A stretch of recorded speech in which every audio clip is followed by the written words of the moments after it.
Assalamualaikum warahmatullahi wabarakatuh. Bismillahirrahmanirrahim.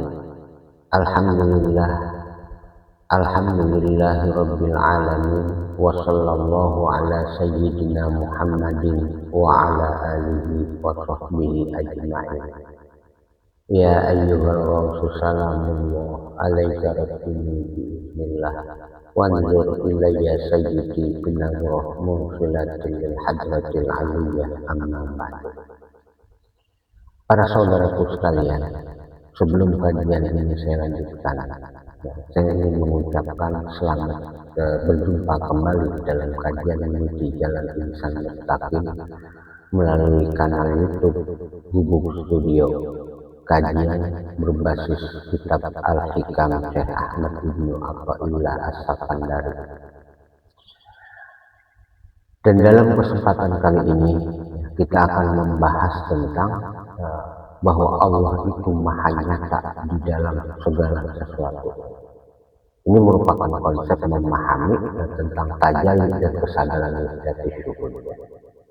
Dan ini merupakan kajian yang ke-17 ya dari rangkaian kajian menuju jalan insan mustaqim. Para saudaraku sekalian, ketahuilah bahwasanya pada asalnya seluruh makhluk itu adalah tiada. Semuanya gelap. Dan gelap yang dimaksud di sini bukanlah gelap karena warna atau ketiadaan cahaya fisik, melainkan yang dimaksud gelap di sini adalah karena tidak memiliki keberadaan. Sebelum Allah menciptakan langit, sebelum Allah menciptakan bumi, manusia, dan seluruh alam semesta raya, ini tidak ada apapun selain Allah yang maha ada. Lalu mengapa makhluk itu menjadi ada?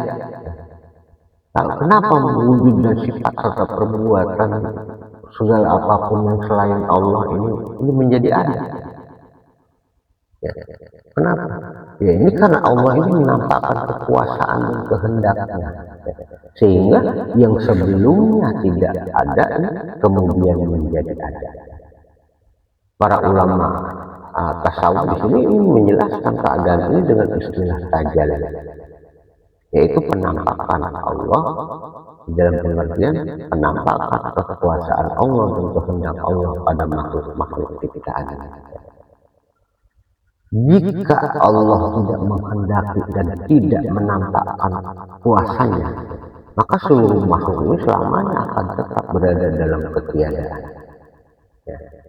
Ya, oleh karena itu keberadaan makhluk ini bukanlah keberadaan yang berdiri sendiri ya.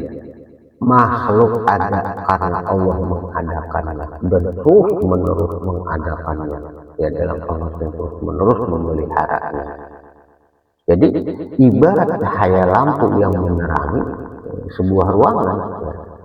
Selama cahaya itu terus menyala, segala sesuatu ini segala sesuatu ini menjadi terlihat jelas.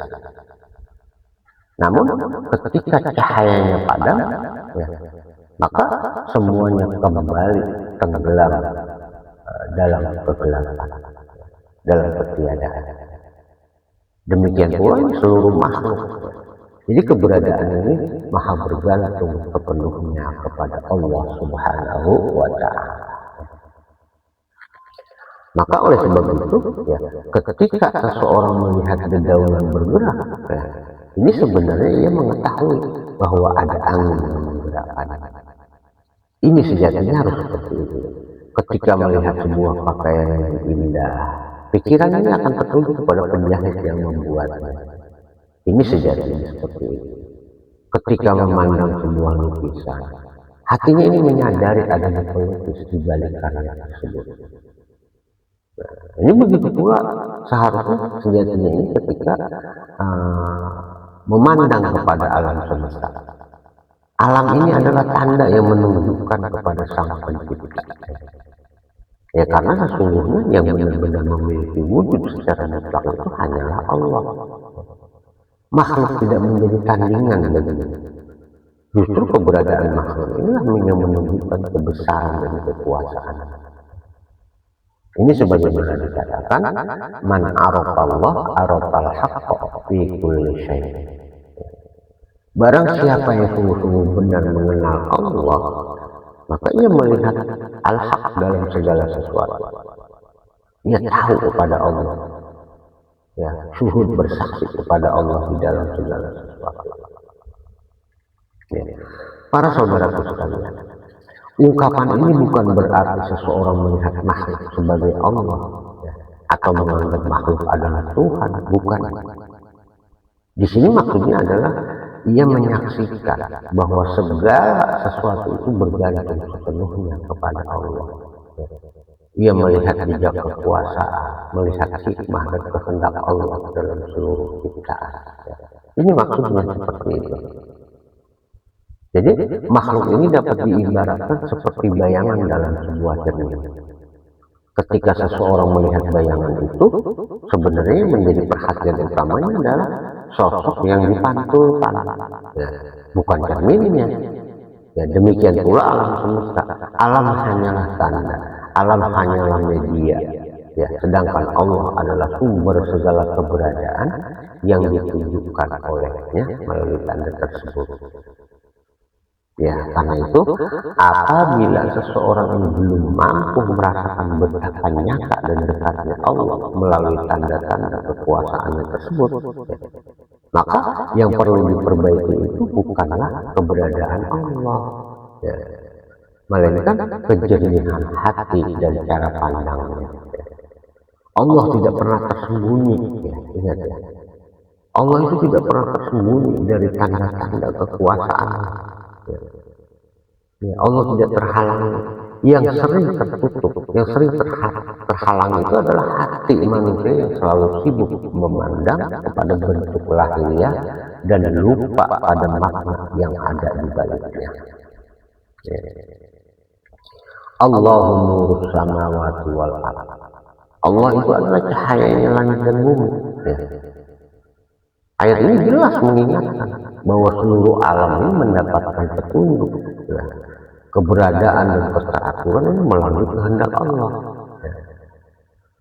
Ya. Dengan izinnya langit dan bumi ini menjadi terlihat, menjadi berjalan dan terus berlangsung. Ya. Tanpa kehendaknya tidak ada sesuatu apapun yang dapat bertahan. Ya. Inilah yang dimaksud oleh para ulama ketika berbicara tentang roh Allah fi kulli syai'in, melihat Allah di dalam segala sesuatu. Ya, ini yang dimaksud adalah ya seperti itu, dapat merasakan keberadaan Allah di dalam segala sesuatu yang ia temukan. Kenapa? Karena sesuatu itu menjadi ada semata-mata karena Allah. Ya, ini paham ya. Ya, dan inilah yang disebut dengan kesadaran wihidati syuhud, ya, yaitu kesadaran bahwa seluruh makhluk merupakan bukti dan tanda yang menunjukkan, yang memperjelas pada keberadaan Allah. Bukan kesatuan zat antara Allah dengan makhluk, bukan. Ya, ini bukan pemahaman seperti itu.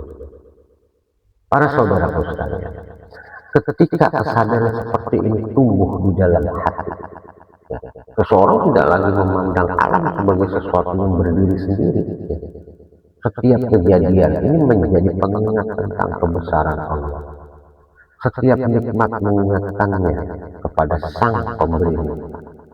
Setiap ujian mengingatkannya kepada kebijaksanaan Allah. Setiap napas menjadi tanda kasih sayangnya Allah. Maka disinilah lahir sifat tawadhu. Ya. Sifat tawadhu yang sejati. Orang yang sungguh-sungguh mengenal Allah dengan benar, ini akan semakin rendah hati. Ia tidak memandang manusia berdasarkan kedudukan, harta, atau penampilan semata. Ya, ia menghormati sesama karena menyadari bahwa setiap manusia adalah makhluk ciptaan Allah yang berada di bawah naungan pemeliharaannya. Ya. Ya. Apapun yang ditemukannya, bersamanya ada kehendak Allah yang menghendaki. Maka inilah yang terlihat oleh mereka, orang-orang yang sejatinya sudah mengenal Allah. Maka dia selalu roh Allah fi kulli syai'in. Sehingga mereka ini sikap seperti ini melahirkan sifat tawadu, karena bukan makhluk yang ditemukan secara hakikat. Mereka bertawadu kepada Allah. Ya, hal ini sebenarnya inilah yang menjadi akhlak para nabi dan rasul. Ya, seperti Nabi Ibrahim alaihissalam dikenal ini sangat memuliakan tamu dan menghormati sesama manusia. Ya, sikap seperti ini bukan sekedar etika sosial dalam pandangan beliau, tetapi lahir dari kesadaran bermakrifah kepada Allah yang memenuhi relung hatinya. Ya, demikian pula Rasulullah Shallallahu Alaihi Wasallam. Beliau adalah manusia paling mulia di sisi Allah, namun sekaligus manusia yang paling rendah hati. Kelembutan, kasih sayang, dan penghormatan beliau kepada sesama lahir dari hati yang senantiasa dipenuhi zikir dan kesadaran akan kehadiran Allah. Karena itulah di sini Allah berfirman, "Laqad kana lakum fi Rasulillahi uswatun hasanah liman kana yarjullaha wal yawmal akhir wa dzakarallaha katsiran." Sungguh telah ada pada diri Rasulullah itu suri tauladan yang baik bagi orang yang mengharap rahmat Allah dan kedatangan hari kiamat, ya, dan yang banyak mengingat Allah. Para saudaraku sekalian, meneladani Rasulullah Shallallahu Alaihi Wasallam itu tidak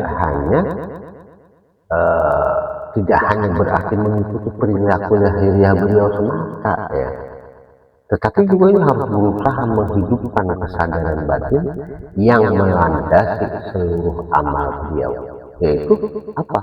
Yaitu berupa kesadaran akan Allah dalam setiap keadaan yang dijalaninya. Di sini dalam Al-Hikam oleh Syekh Ahmad Ibnu Athaillah radhiyallahu anhu dipertegas bahwasanya Allah itu, ya, ini selalu menampakkan diri pada segala sesuatu.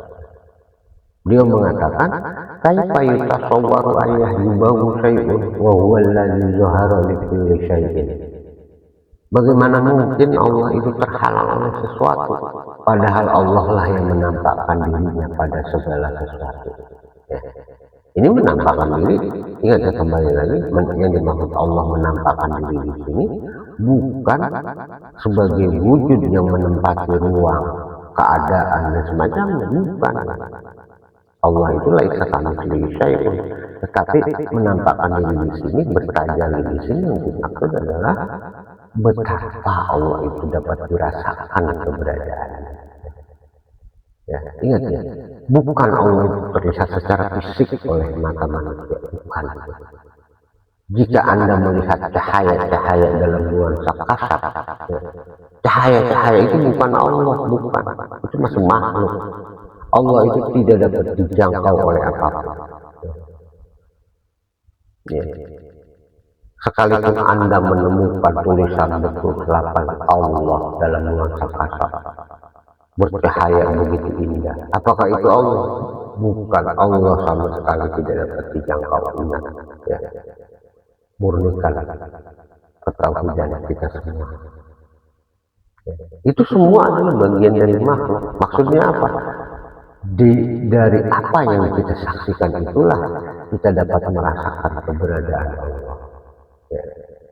Hanya sebatas itu, ya, memandang kepada Allah yang dimaksud Allah itu saya.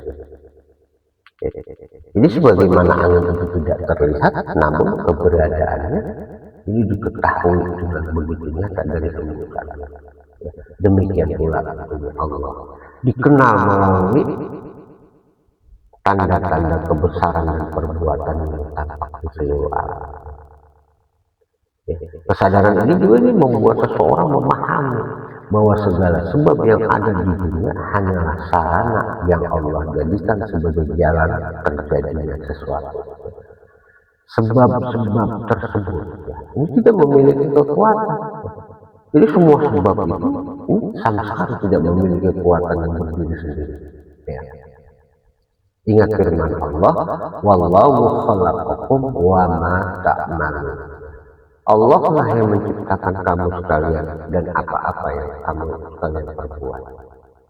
Ya. Jadi perbuatan ini kan merupakan sabab musabab. Ya. Jadi semua perbuatan, semua sebab itu pada dasarnya ya juga bagian dari ciptaan Allah. Itu dicipta oleh Allah. Jadi jangan mengandalkan sebab, jangan mengandalkan ikhtiar dalam konteks batiniahnya. Tetapi kalaupun timbul rasa seperti mengarah kepada mengandalkan, ya ini harus benar-benar disadari bahwa itu adalah min indillah, datang dari Allah, pertolongan Allah. Bisanya kita merasa seperti itu adalah semata-mata Allah yang menanamkan. Jadi berbeda dengan orang yang perpuluhan hawa nafsunya, pure murni mengandalkan usahanya. Orang-orang yang kembali, mereka akan segera menyadari bahwa kecenderungan rasa yang dia alami seperti itu adalah bagian dari tugas iradati Allah, kehendaknya Allah. Maka dia akan memohon pertolongan Allah. Para saudaraku sekalian, inilah salah satu dari buah dari kesadaran jati syukur. Ya, maksudnya buah tersebut kan berupa apa? Melihat dunia sebagaimana adanya, namun pada saat yang bersamaan menyaksikan tanda-tanda kekuasaan Allah dalam segala sesuatu yang ditemukannya. Syariat tetap dijalankan, ikhtiar tetap dilakukan, semua sebab tetap digunakan, tetapi hati tidak bergantung kepada sebab. Hati bergantung hanya kepada Allah yang menciptakan sebab dan menentukan hasilnya. Maka renungkanlah para saudaraku, segala sesuatu pada asalnya itu tiada, lalu Allah mengadakannya. Jangan berhenti pada rupa, ya, karena rupa hanyalah tanda. Jangan terpesona pada sebab, karena sebab hanyalah sarana. Ya. Lihatlah lebih dalam kepada kebesaran Allah yang bekerja melalui seluruh ciptaan. Ya. Apabila hati telah jernih, seseorang akan menyadari bahwa setiap nikmat berasal dari Allah, setiap pertolongan datang dari Allah, ya. Dan setiap keberadaan berlangsung karena Allah. Ya. Dari kesadaran seperti itulah kemudian lahir sujud yang sejati, yaitu sujud hati yang tunduk kepada Allah dalam setiap napas, setiap langkah, dan setiap detik kehidupan. Demikian para saudaraku, kajian kali ini dapat saya sampaikan agar menghasilkan pemahaman yang jauh lebih sempurna, ya, dan tidak terjadi kesalahan di dalam menduplikasikan pemahaman. Ya, ikuti kajian berikutnya, ya, agar apa-apa yang kita pahami dari kajian ini menjadi peta, menjadi jalan, ya, yang menuntut kita menuju pada kesadaran bermakrifat billah, yang hingga pada akhirnya akan menyempurnakan ubudiyah kita. Jika ubudiyah kita sempurna lahir dan batin, maka terciptalah kondisi iman, Islam, ihsan yang sempurna di dalam kepribadian diri kita semua. Lebih kurang saya mohon dibukakan pintu maaf yang sebesar-besarnya, dan akhirul kalam wabillahi taufiq wal hidayah. Wassalamualaikum warahmatullahi wabarakatuh.